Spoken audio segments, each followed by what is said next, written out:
Welcome to Nerds Against Normality, or Nan, as otherwise known. Bring your Nan. Invite her to listen to this podcast. I'm Stacey Bowles. I'm here with my betrothed Harry Bowles, light of my life, and Ben. And I'm here too. What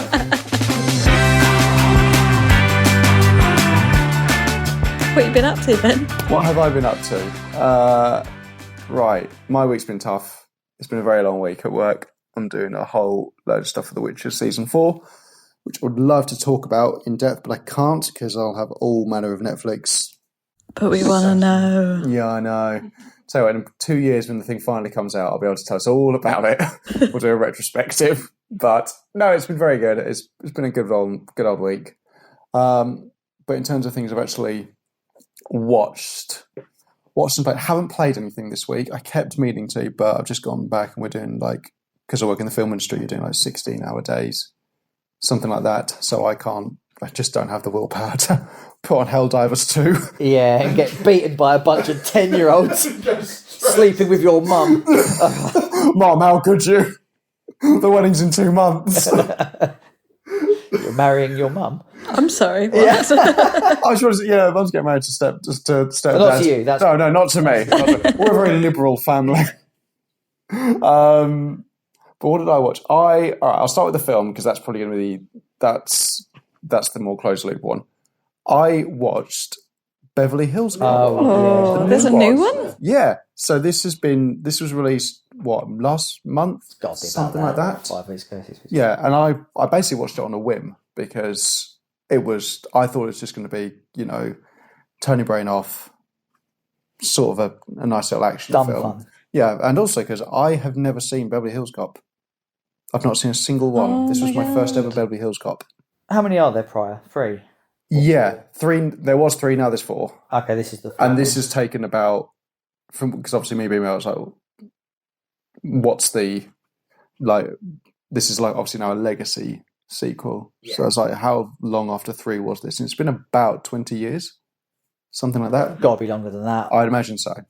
20 years ago was 2004. I don't want to think about it. Thanks for that. Oh, starting so I imagine it must be 30, right? I was starting high school. That's depressing. You were well out of it. Yeah, I was doing the mines. Margaret Thatcher had just taken my bloody job. It's a proud tradition. But then apparently it's been 40 years since the first one. It's been exactly 40 years. First one. Since the first Beverly Hills Cop. And I thought it was fantastic. Okay. Genuinely really enjoyed it. And again, I'm coming at this from someone who's never seen the other 3. So I imagine there are things in there which... Little winks and nudges. Yeah, so I thought it was just... But they don't feel like winks and nudges when I watched it. So when you've obviously got, I think, unfortunately, Star Wars is quite bad at this now, where it's all very oh, look at that. Remember that, guy? That's important. Easy for the other stuff. Yeah, whereas this just felt like really well blended and really organic. Didn't need to watch it. Because also it felt like it was just part of the film. So when I had finished watching that, I immediately watched the trailer for Beverly Hills Cop. So I was like, I'll just, because I want to watch these now, I'll see what the vibe is the similar vibe. And there's bits in that trailer, just like, they did that in the film.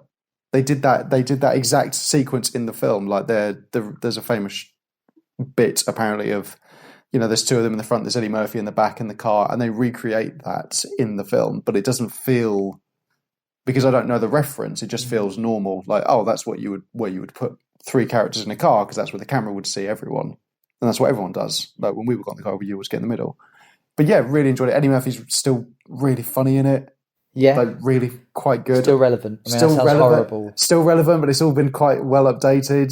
Yeah. Oh, I didn't realise he was going to be in it again. Yeah, and he's 63, and he's doing some of the stuff there. He hasn't done stuff in... He's had a little comeback recently. Yeah, he's had a bit of a resurgence, but He did a terrible one, didn't he? Coming to America 2 or whatever it was. Yeah, called. Again, something I've not seen the first one ever. First one's a classic. Yeah. From memory, brilliant. From memory. Coming to America. Yeah. I love that. Yeah, that's hilarious. Dan Aykroyd, is it? We should probably... Dan Aykroyd did it. Oh, we should probably watch that for this.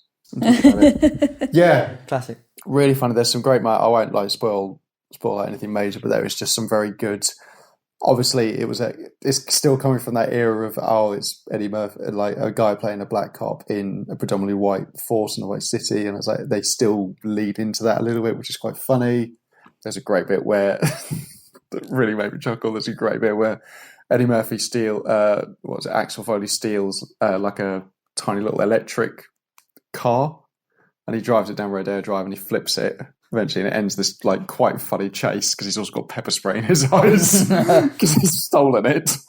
And these two police officers come up to him like with they're just like, out of the car right now, get out of the car, and he's got their guns pointed at him and he's like, I'm fine, it's fine, I'm a cop in Detroit. Like, don't go for the badge if you want. Don't go for the badge. And he's like, yeah, I know. I've been a cop for 30 years. I've been black a lot longer. I know how this goes. And there is bits in it you can tell they just went to the characters, just improvise it, please. Just improvise. Like, great bit where he's trying to get I think this must be a reference to the older ones. When he's trying to get a car, he's like, look, it's like talking to this black like golf course valet. Because he gets onto it and he goes, come on, man, brother, I just need to borrow the car. He's like, what did you think was going to happen? I was going to give you a car. It's like, yeah, come on, brother to brother. No, there's no brother to brother here. What are you going to do? Give it back? It's my job. Yeah, and it's literally great because I thought, this sounds like an 80s thing where a police officer would just go like, I need to borrow this car. And they're like, oh, yeah, sure, man. It's absolutely. Like, yeah, but it's because it's now modern and updated. Like, no, why would I give you my car? I will film you taking the car. I will go viral. It's so funny. I will put you on TikTok. Because he's like, you're going to pay for... I've got a family to feed. I earn $40K a year and I've got a 401K to pay for. You're going to give me the car back? Like, no, I probably wouldn't be able to give you the car back. It's like, well, I'm not giving you it. It's really good. I think it's just this really... I think if you've seen the old ones and you're from that sort of era of film, it's very good. I think for new people, there's just enough in it that makes it quite a fun action film. But yeah, I'm definitely going to go back and watch 1 and 2. Apparently 3's not very good, so... Yeah, I might skip that one. They reference that in the film. Oh, okay. They do like, so you've been to LA 3 times before. First one you did quite well. The second one, third one, not your finest hour. You sold it to me. I want to watch it. Yeah, like just very, very like fun. I feel like everyone went either Beverly Hills Cop back in the day, they went like the Lethal Weapon route back in the day because it felt very similar. And I think when I was younger, I just went Lethal Weapon route because I've seen all of those and 2 of them are great. I've never seen those. Never seen 60-year-old aunt. Does. Don't think they'll be getting him back for anything anytime soon. What was the other thing I did? And I started watching The Boys. The latest season? The latest season of The Boys. 4 episodes in. And? Enjoyable. Not as a strong start as the other ones, but I am still enjoying it.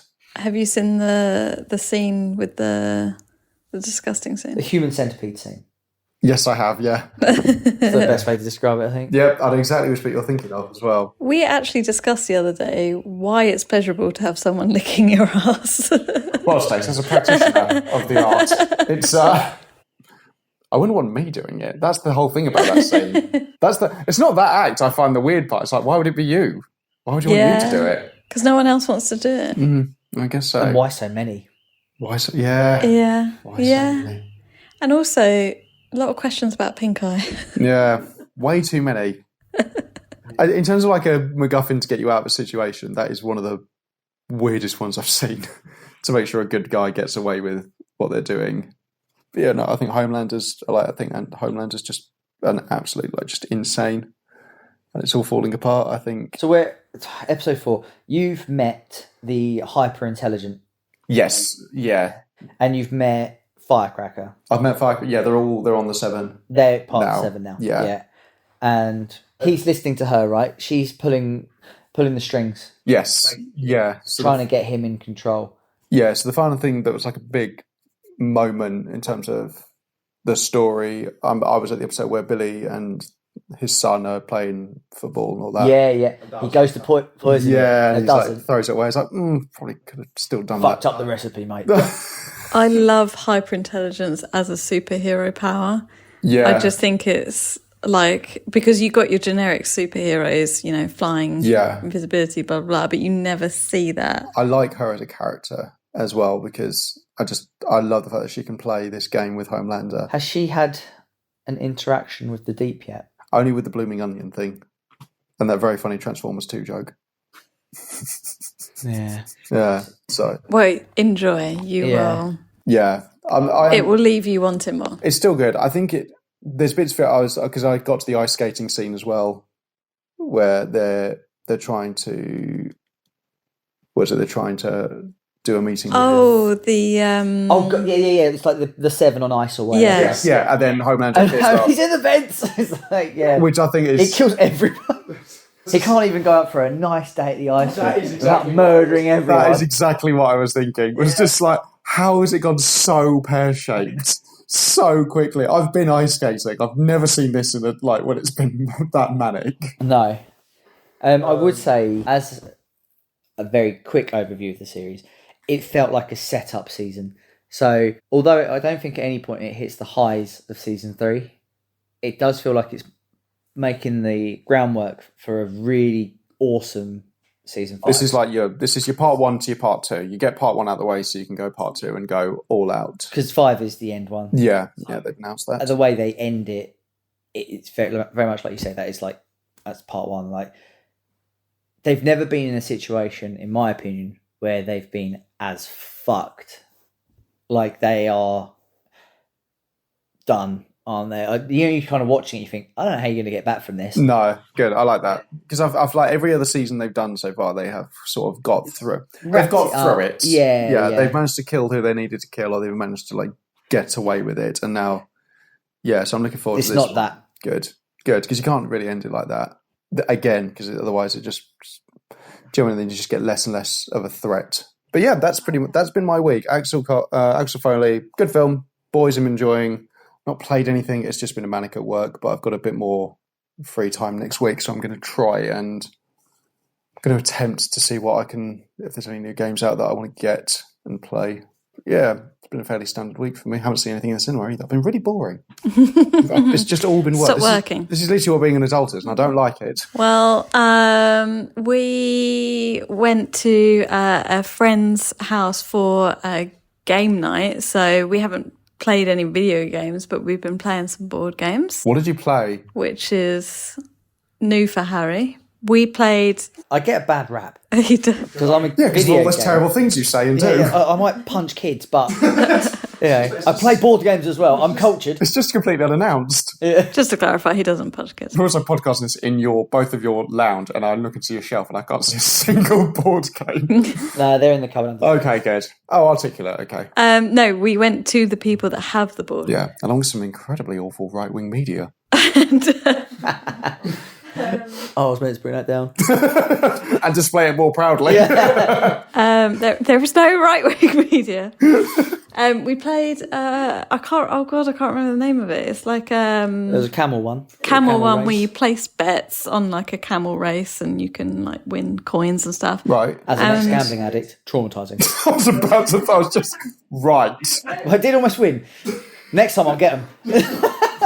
All in, double or nothing. And we played a game called Code Names, which is like... Oh, I've played Code Names. Yeah, like you have little cards and then you put them out in a grid and then you have to get your other team player to guess what it is by saying one word and a number, essentially.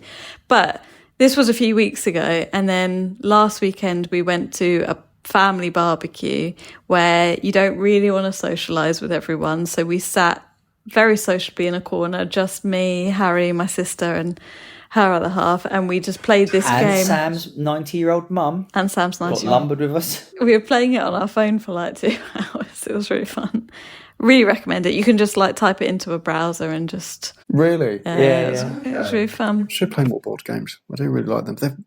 Some of them are fucking expensive now. Yeah, exactly. Like if I want to play like a good board game, I've got to fork out £80, and then there's always someone in the shop who will go, oh, and there's also like expansion packs. Great, I'd love to get those. 40 quid each. Like, right. When did this become like, board games used to be the cheaper option of like the things I enjoy. Yeah. Why is it now starting to become the most involved since like Snakes and Ladders? Hang on, mate, let's not knock it. Good shout. Snakes and Ladders. Classic. Love it. And then we've both been watching Black Summer. Do you know Black Summer?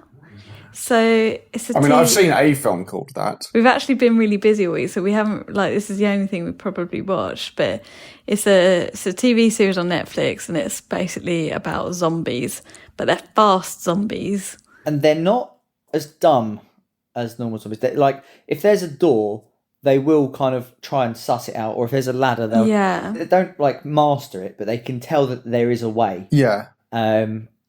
Also, they are persistent. Like, if you run into a house and it knows you're in there, it will just hound the house. Okay. And until it sees something else, it will not leave it alone. There's an episode where it chases one of the main guys for, I'm going to say, a good part of half an hour, and poor guy just cannot shake him. Like, They're to the point where he relentless. sleeps on top of a bus, and it's on the floor, and he wakes up the next day, and he's like, looks over, he's like, it's fucking still there. It's like a bloody ex-wife. Know what I bloody mean? No, I don't. They're relentless. I would be dead within the first 5 minutes. Someone...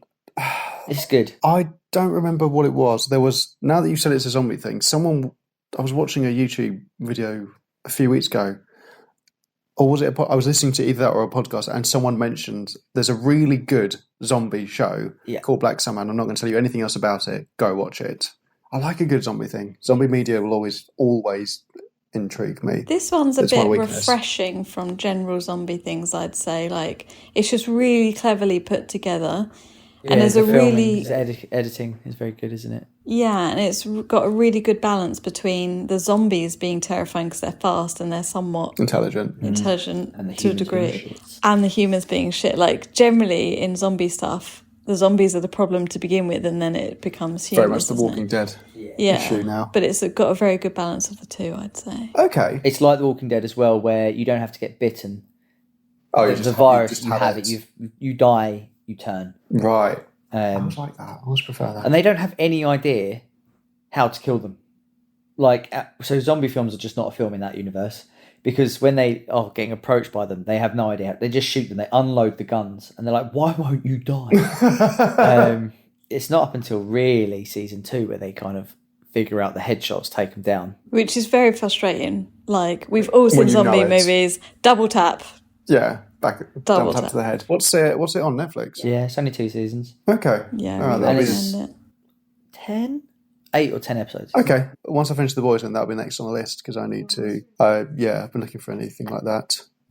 But we've been like pretty busy this week. Harry will tell you more. Well, I watched Winnie the Pooh 2. Oh yeah, you did. The horror. The horror. Blood and Honey. If that's what it's called. I think the first one's called Blood and Honey. I remember seeing that. More blood, but not as much honey. More blood, less honey. What did Pooh do? Requiem. Ding, ding, ding. Yeah, Linkin Park didn't play in it. How could they afford them? Yeah, they wouldn't. It'd be like Linkin Park or something. Yeah, but for a crappy B movie, entertainment to be had. As long as you go in there knowing exactly what it is. Yeah. And that is an absolutely stupid, ridiculous... I mean, the opening scene, these 3 girls who are terrible actors, I have to say, they're doing a Ouija board, which, as we all know, I wouldn't... So, they deserve to die. They do the board. That's made by Hasbro as well. Oh, maybe we should get a Hasbro sponsorship. To haunt me. Hasbro, we will do it for a very low sum of money, actually. Obscenely small, really. And yeah, Winnie the Pooh tips over the trailer, chases them, does the usual, kills them. But the last girl that he kills, like, she's on the floor, and he just stands over her, grabs her leg, snaps it upwards, and it doesn't cut away. And then it does her other leg, then it goes to her arms, and he's like snapping her arms at the forearm.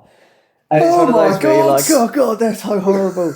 Yeah, I can't stop watching.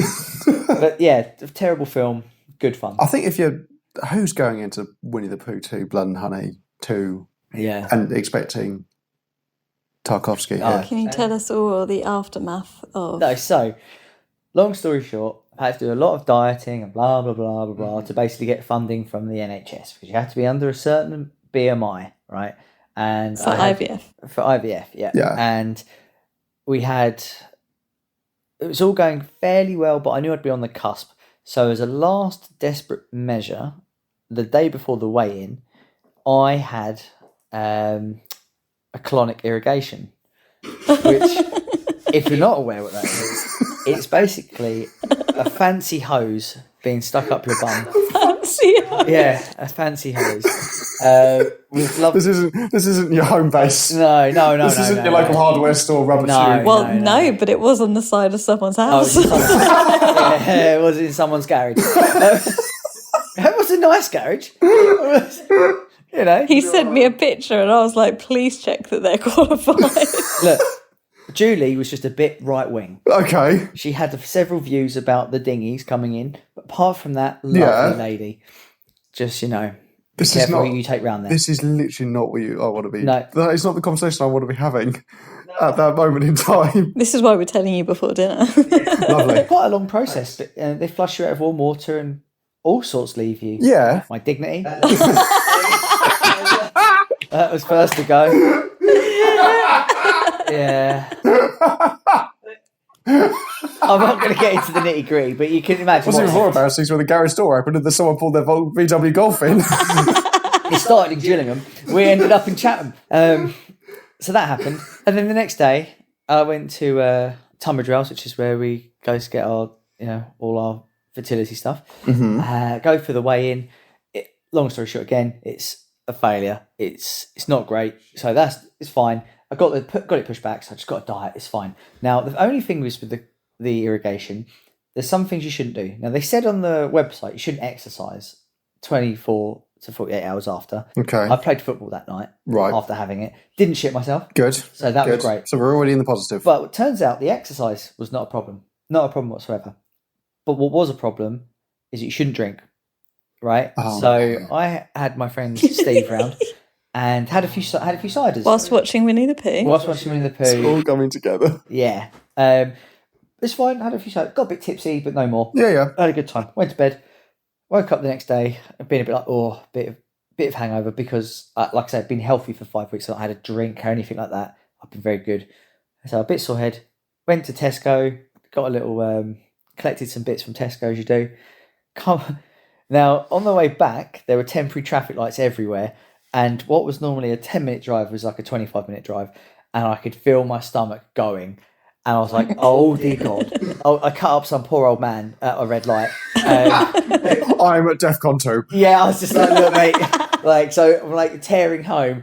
I finally get home. I didn't even park in my space because it was too much aggro. I'd have to change the red alert to brown alert. Yeah, I've basically shunted the car at the nearest space. Which is why the car's now buried through the fence in the back garden right now. I just ran inside. She was like, did you get the stuff? And I literally was like, yeah, I did, but I was like, move out of the way, I'm about to shit myself. Yeah, so I was just working from home. Yeah. The door just banged open and he just runs upstairs going, I'm going to shit myself. You have a downstairs toilet. Yeah, but Steve's going to be there. I don't want him to listen to that. We have 3 toilets. You've got to make use of them all. It was like you put a thumb over a tap. Oh my God. Oh, okay. Yeah, it was. And that's what it was like for the rest of the day. Is this were you feeling the afterwards? This when I texted you yesterday? Is that what this was? When you called me and I was like, look, you don't want any part of this. Is that what this was? Yeah. No. I messaged you and I was like, you don't want any part of this, mate. I text Harry yesterday. You tried to I tried FaceTime to call him him. because I wanted to ask him just a question about how much a games console would be. What did I say? I'm shitting out my entire being. And it wasn't a lie. That was the last thing I messaged you, was just good luck. Yeah. Genuinely, he was in the loo for like 30 minutes. And he'd gone to Tesco to pick up the IKEA delivery because you can pay nothing and get it dropped off, and the car was loaded with all this IKEA stuff. So me and Steve unloaded the car quicker than he could unload his bowels. Oh no! Are you okay now? Oh man, I bunged up with Imodium. Right. Okay. Oh yeah, I wasn't risking it. We are at a gig tomorrow. Well, for the next day, it was like, oh yeah. Hold that thought. I have questions. Because strangely, the amount of people I've met that have had a colonic irrigation is surprisingly few. Yeah, I can imagine. Or people that are willing to admit. Yeah, people who are on a podcast. On a podcast. This podcast is taking a wild turn. I didn't expect it to be going this way. Skip to Axel F review or Harry's colonic. Harry, the enemy within. The enema within. What does it feel like? It just felt like I was permanently going to shit myself for 45 minutes. But every time you feel like you're gonna, you don't. Right.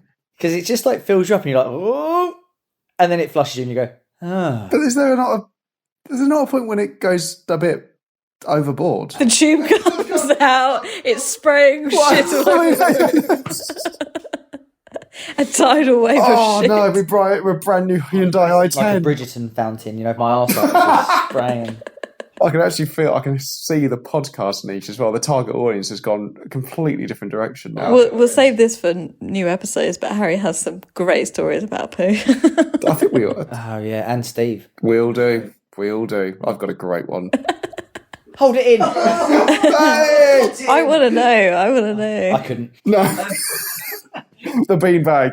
You're going to need to throw this out. Is there a set level of water they put into you because they've calculated it, or is it just kind of... Oh, he's filled now. Because The whole time she was like massaging my stomach. Telling me how, how well you're doing. No, more like how we've got to keep them out. I can see the head. No, as in like her right wing views. Because it's going to obviously... I'm so sorry on this point. I'm so sorry if anyone's listening. There's going to be a point where it obviously goes up your... goes up the chute, and then it goes into your intestine, then your other intestine. But there's got to be a point where, what does that feel like? Because you're not meant to be feeling anything there. So it just goes into your gut, basically. There's it's 6 foot long, she was saying. And Not the hose. No, the hose only goes in like that. For the podcast, that 3 inches. I was about to say 6 foot. That's taller than you. Yeah, that's one me in you. Yeah. Something that we've never mind. What was nice when if you had a movement, she'd be like, "Oh, look at the tube," and I don't want to. No, I was fascinated. Okay, I had to see it go. Fair enough. Okay. Any more questions? Did it work? No. Okay. I mean, it did work in terms of I got flushed out. Did the NHS recommend this, or did? No, this was just me. This was you on a whim. Yeah, I was looking up ways. Like weight loss techniques, and then because I knew I wouldn't lose weight in terms of fat. I just knew that it could flush me out and I could lose weight that way. Right. Okay. Because it's only a temporary weight loss. Yeah, it's I see. But it's just enough to. Yeah, it's only for like that day or the next day. But yeah, still obese. So what can you do? Anything else? Apart from that damning news. They went out for a nice meal with a couple of friends, John and Georgia. Yeah. And hot take, she said that Henry Cavill was a terrible Superman. And I have huge respect for John. I like John. But yeah. But I hate Georgia. Yeah. John and I at some point may be starting our own little podcast, but now Not anymore. No. Not whilst he's married to that. Georgia. I've only met her once. And even then I thought she's got a bad view about Superman. I could feel it. I could feel it. Right, I can understand where she's coming from. Kind of. But he looks the part, like, for sure. But I feel like you can get anyone to look the part about anything nowadays. Oh, I don't know. He's kind of like the Terminator is Arnold Schwarzenegger. Yeah. Hugh Jackman is the Wolverine. I just feel like Henry Cavill is Superman. He just looks, I don't know. And he's such a nerd. Like you love him because he's a nerd. Yeah. Yeah. I do understand where she's coming from. Would she have been saying that the film had been better? Well, I think the only one she's seen is BVS. Oh, she's only seen that? Yeah. That's a bad place to take that from. I could say Ben Affleck's a bad Batman from that. Yeah, she said that as well. When he's not. No. When he's actually pretty good Batman. But I think he's a great, like, Bruce Wayne. Yeah. He plays, like, this broken down millionaire because Ben Affleck is a broken down millionaire. That's very true. I wonder what she'd say about the new one. I don't remember his name. The new cast. I can't remember either. New Superman. Yeah, the brand new Superman who's James Gunn's Superman. Yeah, I wonder what they say about that because he's good in. I mean, it's a cameo, but he looks. I mean, Henry Cavill does look the part for Wolverine. I don't think so. No, he's too chiseled for Wolverine. I think Wolverine needs to be a bit rough around the edges. If he couldn't be Hugh Jackman, who would you have? So Georgia agreed with me on this. Okay. Don't ask me the name of the actor. Brilliant. Anyone else then? He's the main guy in Bridgerton season 2. Okay, I haven't seen Bridgerton, so I can comment. He has the look. Is this the one that's in the latest season of Bridgerton? I've only seen like one clip of one episode. Who's going to be with the You have nailed this. Yeah. I'm gonna start talking and cut all this out. Please. I tell you what, I don't know his name. Even a she. I don't know his name. I don't know who He's you're talking the main about. character in season 2, but he just looks the part. I just think Chris Pratt should be everyone.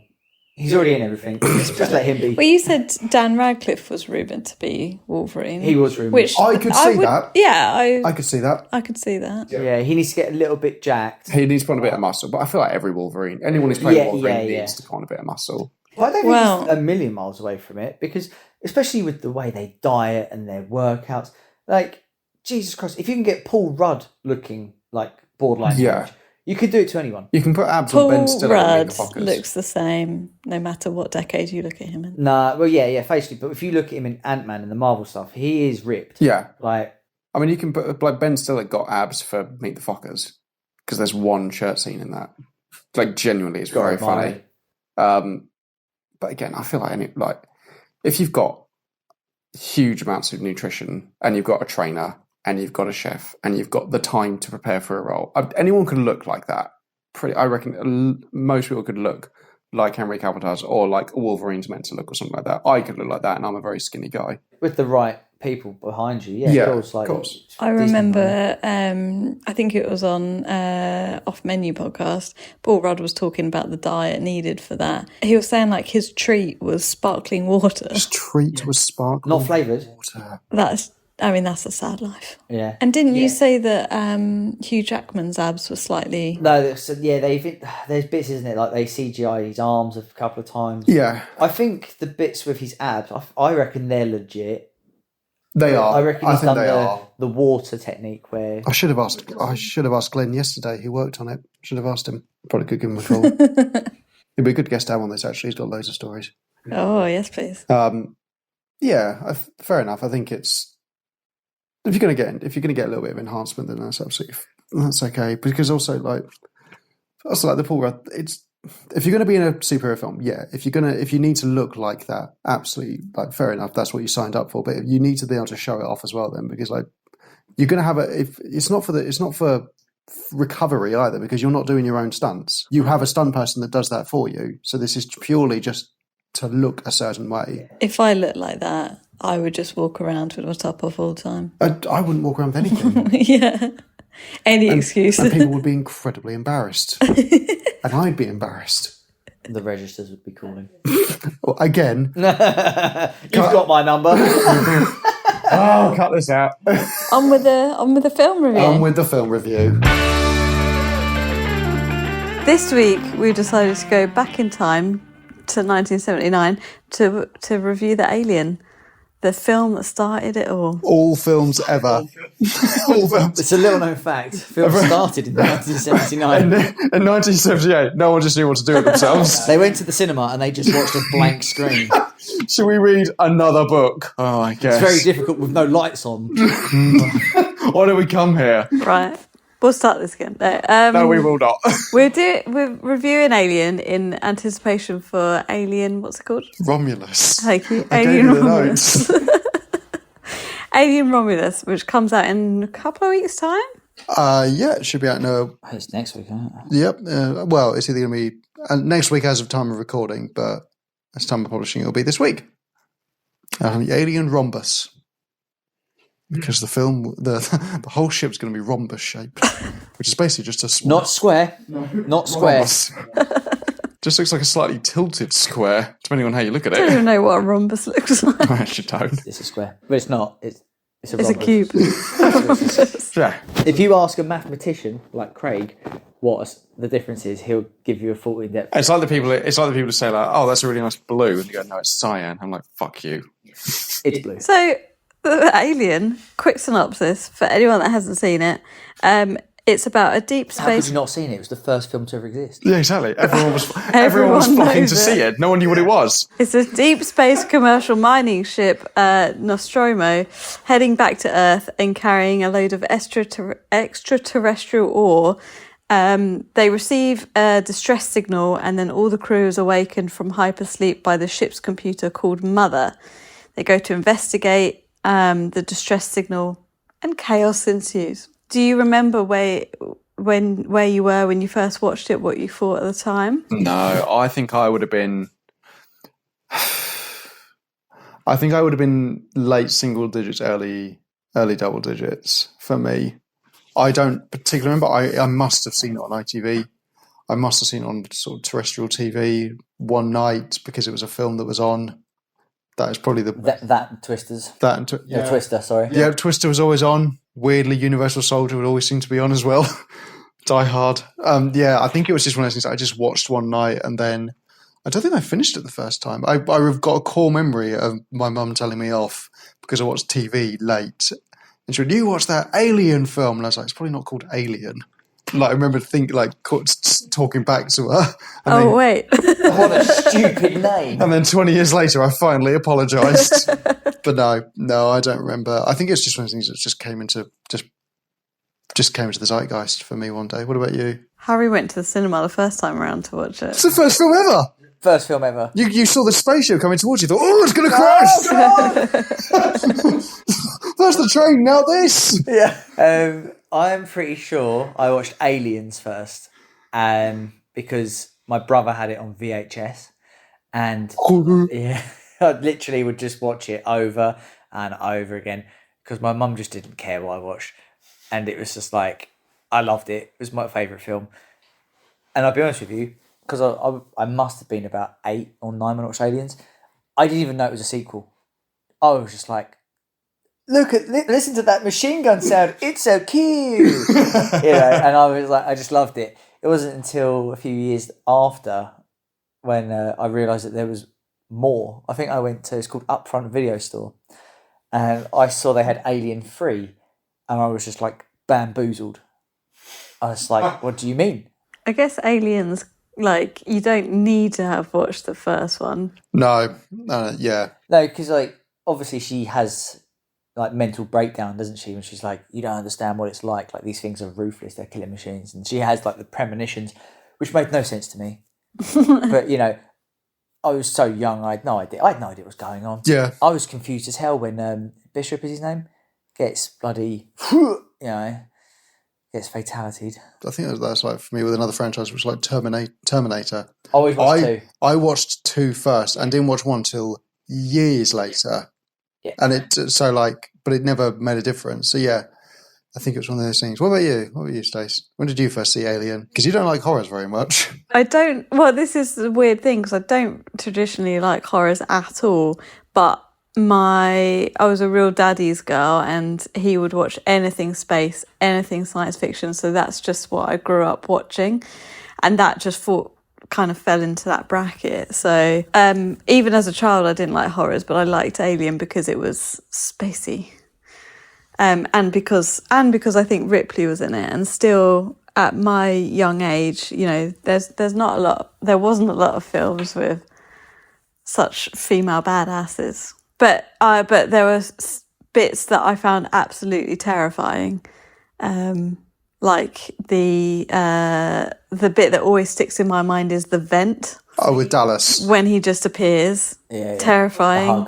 When I've forgotten his name already and we've only watched it 5 minutes ago, the robot. Ash, thank you. I was going to say Bishop because you mentioned Bishop. When Ash appears and when she learns about the protocol. Yeah. Terrifying. There's definitely bits in it, looking back on it, that I don't ever remember it scaring me. That's the thing. I don't remember ever like losing sleep over watching it. But there are some bits looking at it now which I think are just, it's not scary for me. It's just very anxiety inducing. Like the bit at the end when it's crawling out from between the pipes and you've got these lights flashing on it and it's like noise everywhere and there's so much going on the screen.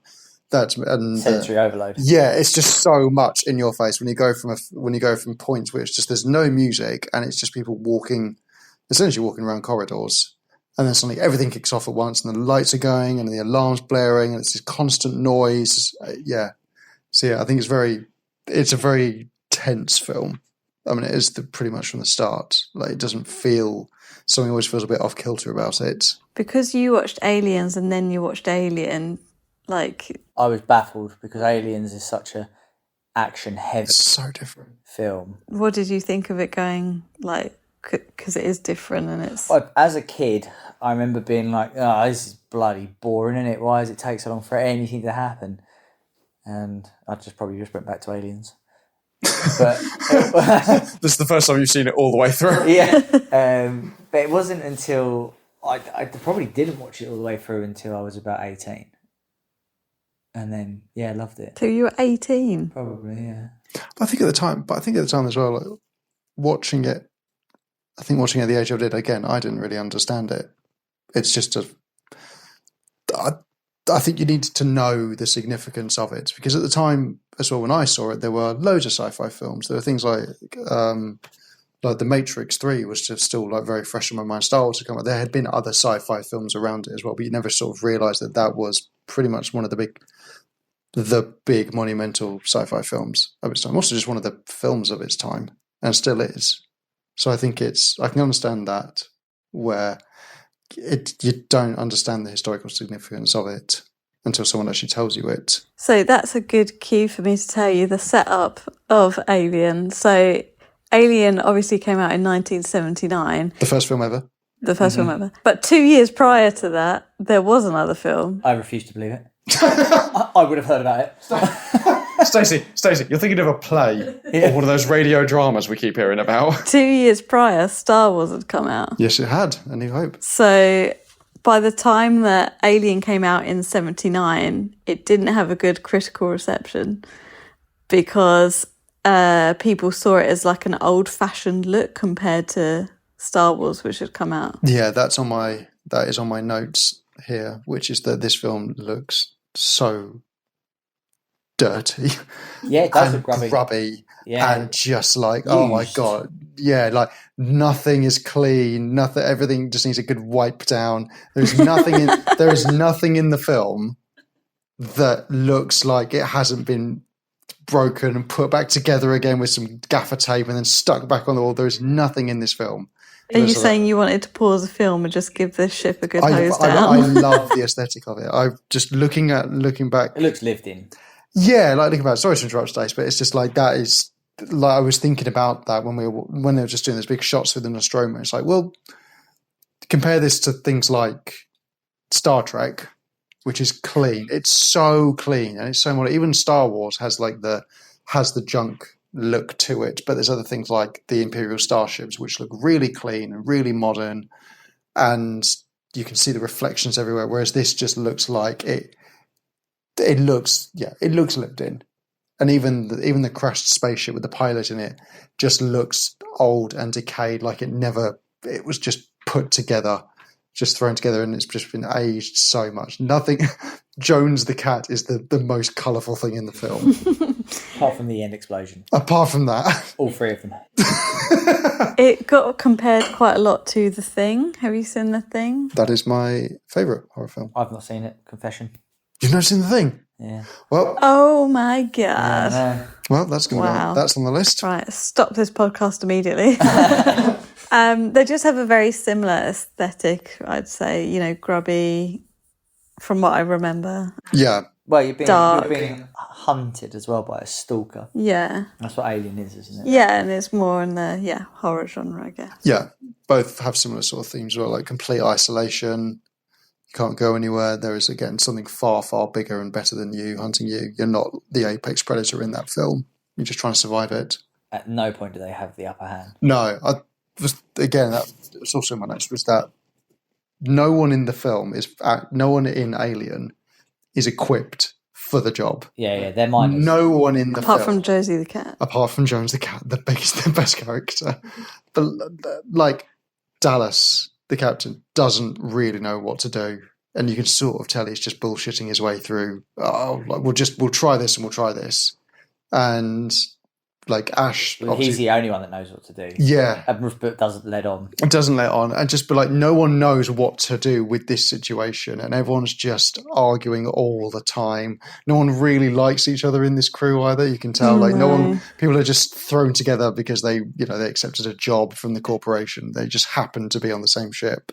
Like no one's there because they want to be there. Apart from Ash. I felt like whilst John Hurt was alive in the crew, they had a bit of unity. The second he died, instantly fell apart. He was the linchpin. Yeah. It was all centering around John Hurt. That's when they broke protocol, because I was like, we can't. If not, we're going to kill each other. Yeah, it's worth the risk. Hunger Games. You can fully think there is just a scene where one of them goes to the table and it's like, I had my milk labelled in the fridge. I just noticed it's a little bit emptier. Just I don't know who took it. Just please don't do that again. Like, I can understand that being a conversation around the table. Like, they don't like each other and they just have no idea how to deal with this threat at all. Like, the only reason Ripley survives is not really because she's cleverer than it. She's just lucky. Yeah. She just happens to not be where it is on the ship at the right time, which is great. And I really like that from this sort of film.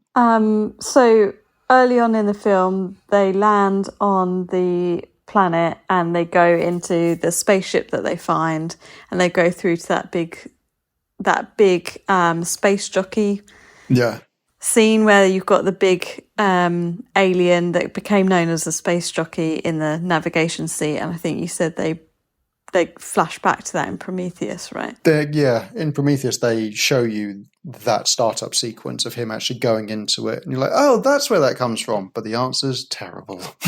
The answer is never something I wanted to know. So like that space jockey created so much lore around the alien universe because everyone's trying to guess what that was and where do they come from, why are they there. But in the original film, the Alien film, the studio originally said no to having that set at all because they only used it once and it was huge and it cost so much money to make. Well, let me guess, it was in another film. No, it was. Was it? It was they used it in Batman. Did they? Which Batman? The Tim Burton Batman. Oh, Harry, how could they have done that? Because as we established, this was the first film ever. Oh no, yeah.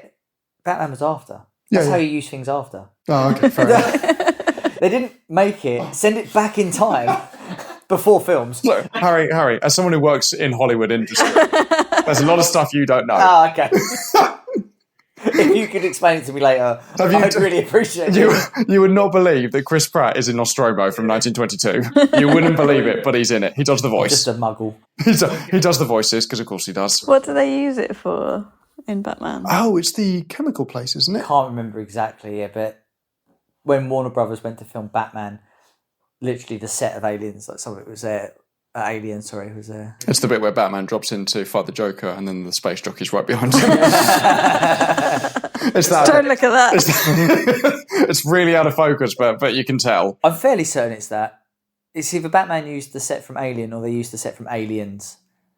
But I'm fairly certain it's Alien. And on their way into that section of the film, they're all suited up. They can walk on the planet. And Ben's already alluded to this in an earlier chat, but those space suits they wore were so horrific to wear. They created like 30-degree heat, and so the actors would pass out all the time when they wore the suits. And then Ridley Scott decided one day to put his kids in it, and his kids passed out in the suits as well. Was he that desperate for nap time? This was before health and safety, I think. This was before the feelings of children were considered for anything. Amazing. And also filmed at it's filmed at Elstree, if I remember right. Filmed at Elstree Studios. There's a plaque outside the stage they shot it on of all the films, and Alien is in there as that set. Nice. That's where the big space jockey thing is. Yeah.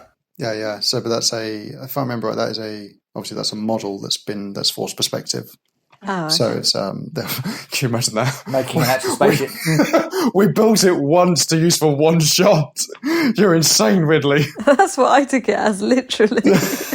I'm like, I want to go and climb on it. In this one, because again, we watched the 4K one, fantastic quality, by the way, incredible, great upscale. The sets in it for the 7 people that are in the film, the sets are huge. That was part of my notes. They're so big. Brilliant. Because nowadays, let's face it, they'd be sitting on a stool in a green screen. Yeah. And it would all just be fixed in post. Yeah. We've seen the recent Alien films do that. Yeah. It looks so much better that they're actually interacting with the real set. It looks better. I don't know. But there's also never a layout. You never know what the layout of this ship is. Like the idea of... The one that I remember I liked is when the engineer guy goes into the first person to be killed by the alien in that scene, and he just walks into that giant hangar, which you can tell they've built because what, like, how could you do anything else with it? But then also it's got water and it's raining. It's like, how does this ship make any sense? Like, I remember thinking, like, I don't know where anyone is in this ship because it's again, just so different. The studio didn't want to have that scene in it because they were like, why is it raining in the ship? Really? But Ridley Scott was like, well, it's thematic. I love it. I absolutely love it. I love a ship that you would just go into. It's like, I don't know how this works, but I just know it just rains in here. Well, that's quite interesting of you to say because Thank you. Ridley Scott wanted the cast to feel really claustrophobic. So every day he pushed the walls closer together. Really? A little bit, yeah. The walls move in? Yeah. I didn't know that. So it'd be interesting to watch it back and see if you can see the corridors just getting smaller. There's that bit when those two people are having that conversation, but they're just squished right up against each other, facing both like wedged against the wall. I think this film had a lot of improv kind of things in it, or like real reactions and stuff. And I think you might have mentioned this earlier, but the scene with John Hurt. He gets so hurt. We should have guessed it from what happens to him from the first credits, really. That's why we've got Tom Ventman in it as well. Yeah. And Eleanor survive. So when they're on the planet, he gets attacked by an alien egg, and this face hugger alien type thing hugs his face, and they take him back to It wasn't called a face hugger before that scene. It wasn't like he knew that was going to happen. I don't know how else to describe it. It hugs his face. Oh my it's God, not it's a friendly God. hug. Quite into it. Would you? Okay. Well, he does get stripped down to his pants after the face I don't know hugging. if that's related to the alien, but I was all for it. Yeah. Funny thing, I wanted them to go further. Yeah. He has this thing on his face for quite some time, and then the thing falls off and dies, and he's fine. They're sitting around having dinner, and then he starts choking. They spread him out on the table. That shot in the film is just his head and his arms, and it's a mechanical torso in between. But again, Ridley Scott didn't tell any of the crew what was about to happen, so all the reactions are real. You can see that in the cool, really quick cut they did to Lambert. In that, the blood spray, because she completely recoils. It's like, it wasn't meant to happen like that. Sigourney Weaver thought that he was actually dying.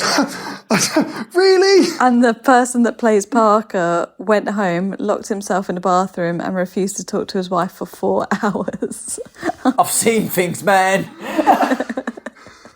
Can you imagine? He's like, how will the audience receive this? It's the first film to ever come out. We've really made a mistake. People will never watch any other films ever again. A brand new medium. That's how horrific they thought it was, yeah. Again, I always quite like these stories of like, I went to a room and I'd locked myself away because it was so horrific. But I think another thing, like, but it isn't. It's not real. They sent you away to your trailers for a few hours, and they brought you back in and said, like, by the way, something happens here. Like, you kind of know something is happening, but I guess at the time as well, this hadn't been done.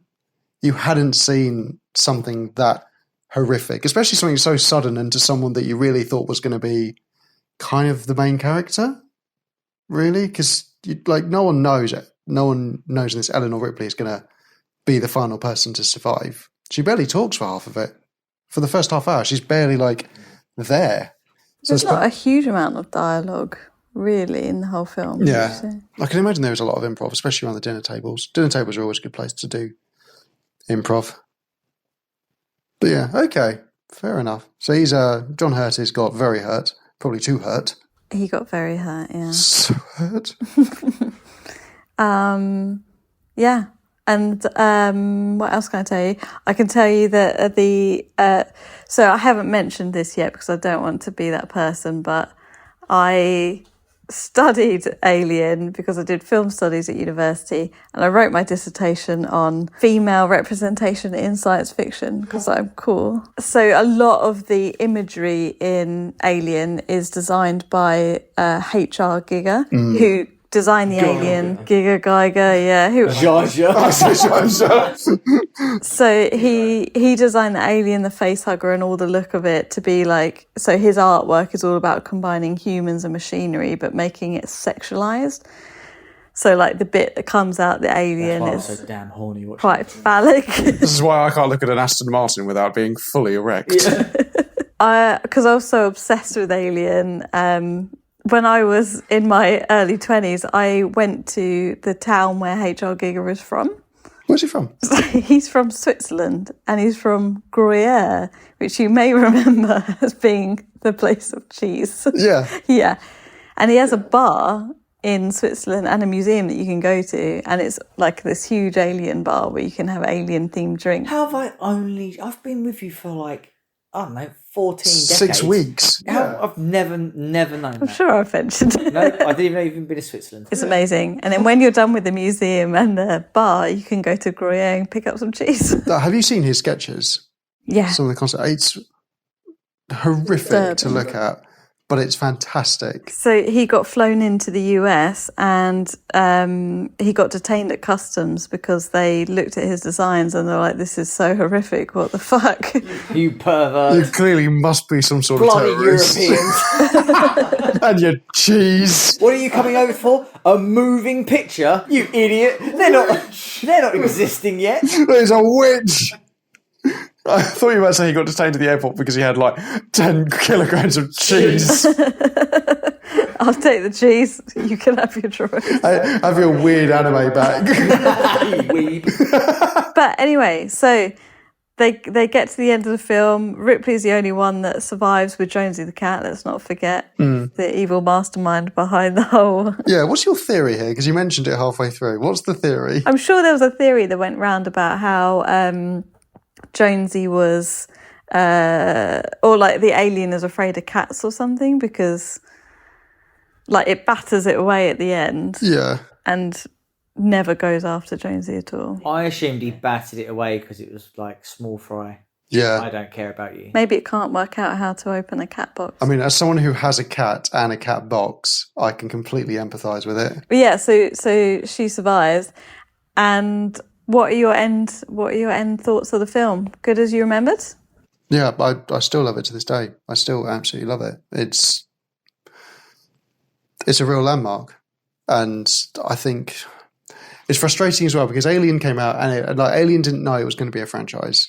And they didn't know it was going to go into the pop culture the way it did. So it's just a good low budget for the time as well film. And obviously we've had how many films since then? 2, 3, Covenant.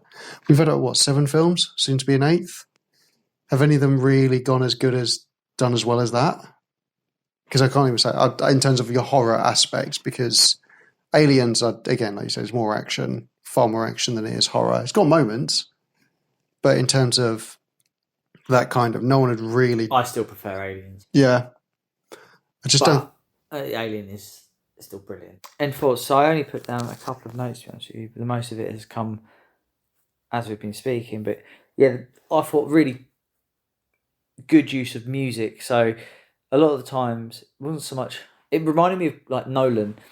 So Nolan makes films atmospheric by just like that tone. I don't know what it's called, but he has that one tone that The Shepherd tone. Yeah. Yeah. It makes you feel on edge.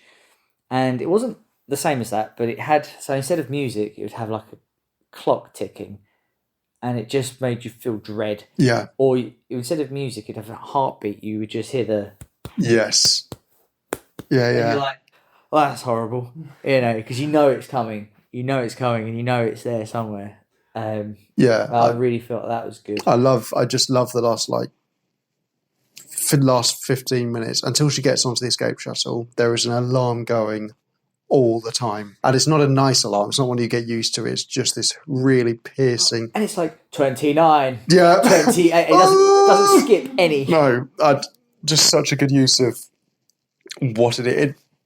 It really makes use of what it is, and it does it really well. Like the actual, I didn't realize there's so many shots in this which are just these really close-up shots of people, and stuff happens around them. Like I never kind of noticed that. Well, when Ash and Ripley have that confrontation, the first time it's like, "Oh, why did you let him in? You didn't follow protocol. You broke my orders." Like it doesn't. There's two cuts in that. Most of it is just from him looking towards Ripley. And it doesn't cut until she moves. It's like that. There's so many of those shots in it where it's just this one locked off shot or one very slow moving shot that just gives you so much time to breathe and look around and try and figure things out. Like I love when Ash gets his head cut for the first time, it's just this close up, and then you just see like a little bit of white liquid drip down, and you're instantly on edge because you think, well, what's going on? Like that is the big question. Like, what is going on? Why can't I see everything? Yeah, or you can see the person in the forefront and then the alien kind of unfurling. Yeah, I mean the chain thing is fantastic. I love the chain shot so much. Also love the fact that it's we kind of know now that aliens get sleepy. Yeah, aliens get very sleepy. Yeah, he just wanted a nap. Just as cranky when you wake them up. Yeah, I quite like that. I like the fact an alien can get very tired. Honestly, I stand by. I said it in the film. When you're on that spaceship, you've just got a life of pi situation. You've just got to see it through. Let it live with you. It might kick off every now and then, like the tiger. Turns into the odd couple on a spaceship. But honestly, he's just misunderstood. He's just very angry. He's just been born. Everyone's trying to fucking kill him with whatever they can find. Torches, tasers, guns, whatever. Same thing. Sitting around the table, Ripley's going to come out and go, I noticed the milk that I labelled. Again, I had this before in the last place. Don't get angry. Don't get angry. So, sit down. No one's angry here. I haven't seen Jonesy around for a few days. And I know I didn't eat him. I didn't eat him. I'm not saying you did. But we do have a tiny facehugger running around. Yeah. And no Josie. As someone who's studied this and has almost quite literally wrote a book on it, what's your thoughts on Alien? I mean, I'm that sort of person that I'm always like quite loyal to the original thing. So like Alien is just for me like the pinnacle of where it started, and so I'd always love it. And it's weird because obviously I didn't watch it at the time it was out. Unlike Harry, I'm not as old. Like it kick-started all of the films that I loved so much as a child, like Terminator 2. Like its influence was massive because Ripley was, you know, arguably the first, like, you know, female lead and strong female lead in a science fiction film. I would argue she's not a strong female lead in this. She's a strong female lead in 2. I think in both though, like she's not really the lead in this. She's just one of the crew. But she becomes the lead. I think that's the point. She takes over and she becomes the captain. Like so she doesn't start off that way, but she becomes that person. Ultimately is the only survivor. The thing is it also like plays on her femininity a bit. So the very end scene where she's in the shuttle and she's getting undressed and stuff. Here's another film showing you a woman undressing. We've seen that thousands of times. But it's also showing you her being vulnerable and at her weakest. And then she still manages to fight the alien and get out the door. She does then get dressed. Ripley is the iconic character now from the franchise, and she's also one of those pop culture figures. But the first conversation she has, and it's like the first real thing you realise she's got a little bit of authority is when she confronts the 2 engineers. And she just says, like, you'll get your share, get back to work. Apart from that, she hadn't said really anything before then. At all. And even like up to that point, she is there by circumstance. I think that's what I think if it got made today, it would be so heavily marketed around the fact that she is the lead character and then she always knows what's right. And if it was badly written, she would always know the right thing to do. She would never make a mistake. There's no flaw. But it's like but like in this, she is there by circumstance. She just happens to adapt the best to the situation, which I think is what you need to do with this kind of character.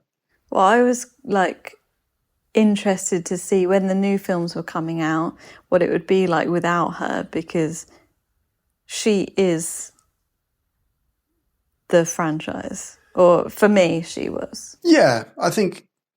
I mean, the last one she was in was Alien 4. This is sorry, my note has just come back to me, and this is what it's about.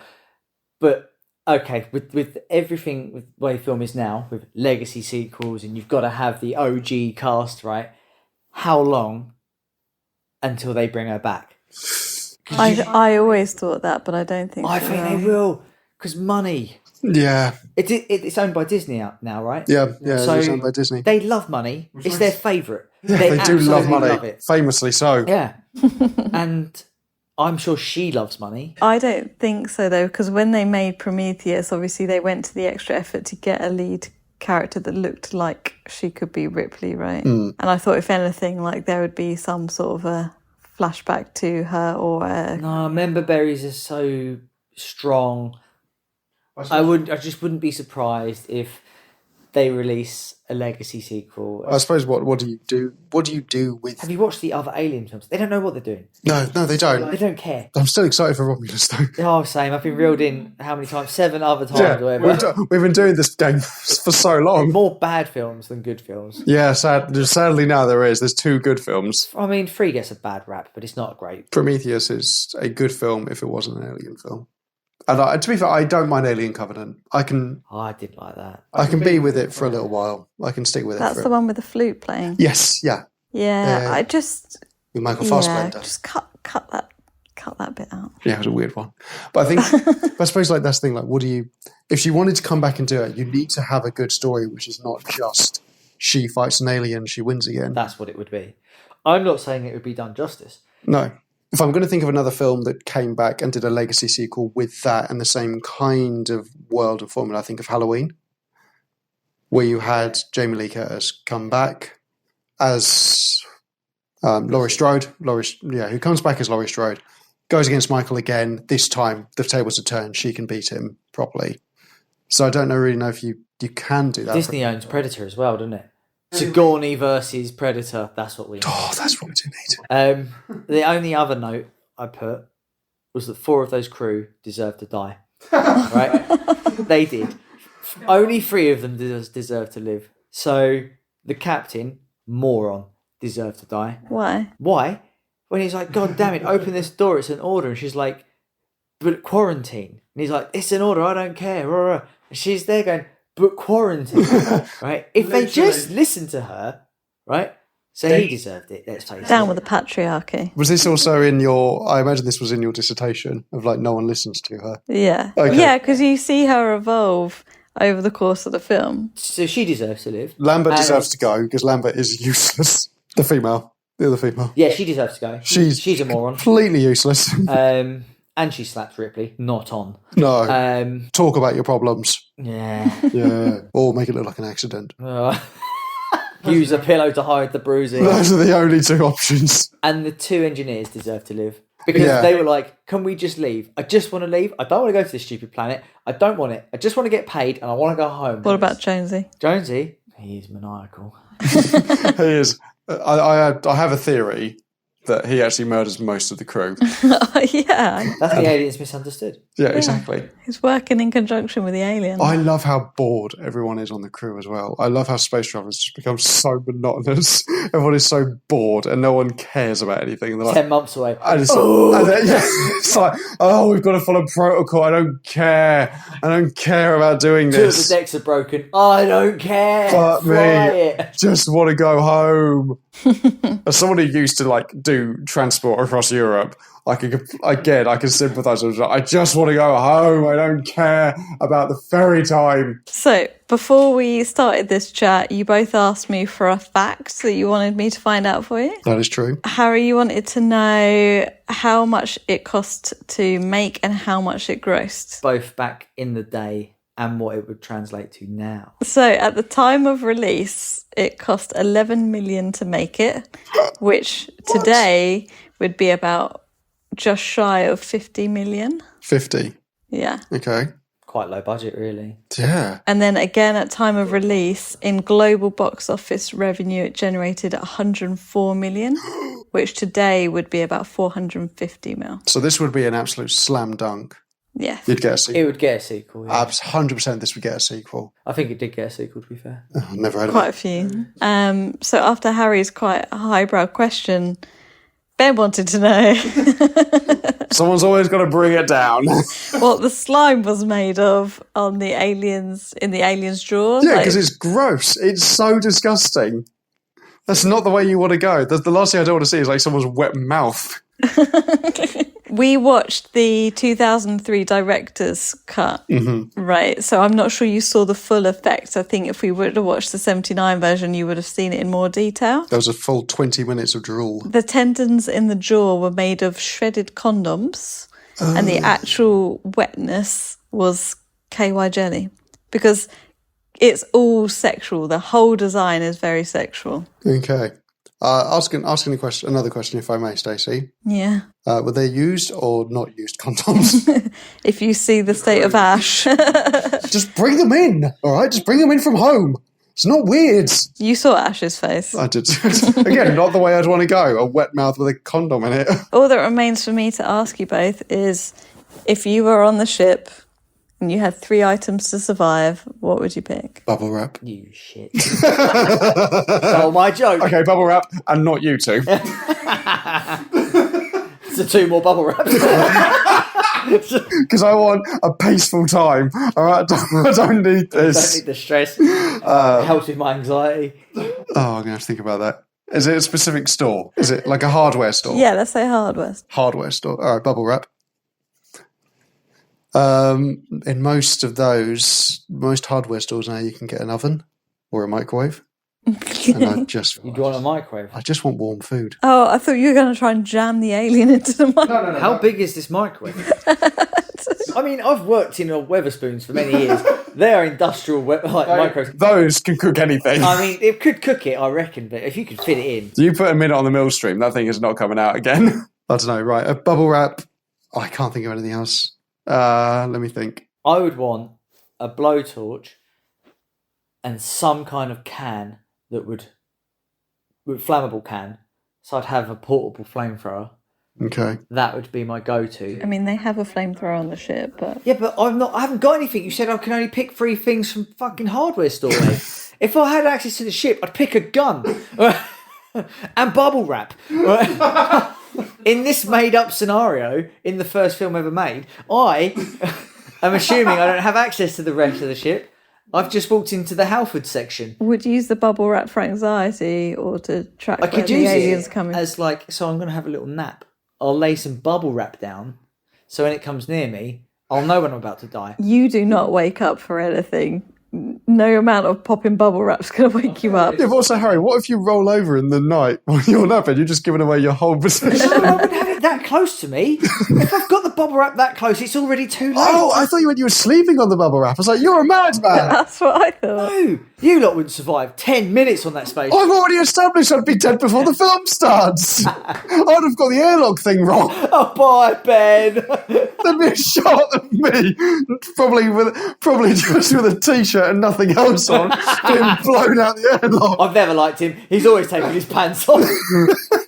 That would be me. I wouldn't even make it this far. No, I'd have the bubble wrap around as a perimeter. That would not wake you up. The only thing that wakes you up in the morning is a cup of tea, and there's no way the alien's going to stop and make you a cup of tea before attacking. How do you know? I assume. Yes, I'd have some kind of spray.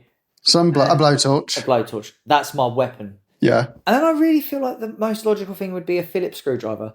Because you're in a spaceship, right? Everything's going to be made with Phillips. That's true. It's really Yeah, that's a good shout. good shout, right? Using a flathead or a cross thread. Crossfed, come on, mate. All right. It's like, come on, mate, this ain't my first time. You fucking idiot. Jesus Christ, a flathead. Oh, you may as well offer yourself up to the alien.